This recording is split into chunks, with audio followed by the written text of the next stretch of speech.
అన్న ఒకటి చిన్నగా చెప్పానన్న ఫస్టే. ఇక్కడ ఒకసారి గమనించండి అన్న, పిచ్చుకో గూడు ఉంది. ఒకటి సింపుల్ లాజిక్ అది. మనము ఇదో ఇటువైపు ఉంది చూసాను. సింపుల్ లాజిక్ ఏంటి? రసాయనాలు వాడితే పిచ్చుకో గూడు పెట్టదు, ఆ ఘాటుకు చనిపోతుంది, వెళ్ళిపోతుంది. ఎక్కడైతే ఈ పిచ్చుకో గూడు అంటే మనకు సింపుల్ ఆర్గానిక్, మ్యాక్సిమం రసాయనం ఏ పంట కూడా ఉండదు. మనకి ఎక్కడ ఆంధ్రవేలు ఎక్కడ చూస్తే గుట్టలు కొండల్లో ఉంటాయి తప్ప ఇటువైపు ఎక్కడ ఉండవు. నేను ఆర్గానిక్ కాబట్టి నాకు ఆ అవకాశం దొరికింది దేవుని దయ వల్ల. పక్షులకు ఏదో నేను కోవిడ్ అప్పుడు మారావు. కోవిడ్ అప్పటి నుంచి మారా. ఆలోచన ఎక్కడొచ్చింది ఆర్గానిక్ లోకి వెళ్దామని? నేను స్టేజ్ దగ్గర లక్ష్మీనారాయణ అడిగిన 70 ఏళ్ళ వయసు ఒక రైతు.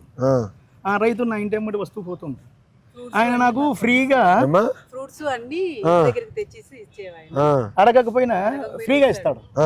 అన్నా ఈ కొత్తిమీర తిను, ఇది తిను, తర్వాత దానిమ్మ కూడా ఇచ్చాడు. ఒకసారి 1 కిలోన్నర టమోటా ఇచ్చాడు. టమోటా ఇచ్చి నువ్వు తినాకు, పక్కన ఎత్తిపెట్టు, నేను డైలీ నిన్ను కలుస్తాను. 12 రోజులు, అసలు మీరు నమ్మరు, 12 రోజులు చెడిపోనే లేదు. బయటే పెట్టి ఫ్రిడ్జ్ లో పెట్టద్దు అని సలహా ఇచ్చాను నాకు పెద్ద. 12 రోజుల తర్వాత చిక్కిపోవడం అంటారంటే మన రాయలసీమ పాసిపోకుండా చిక్కిపోవడం మొదలుపెట్టి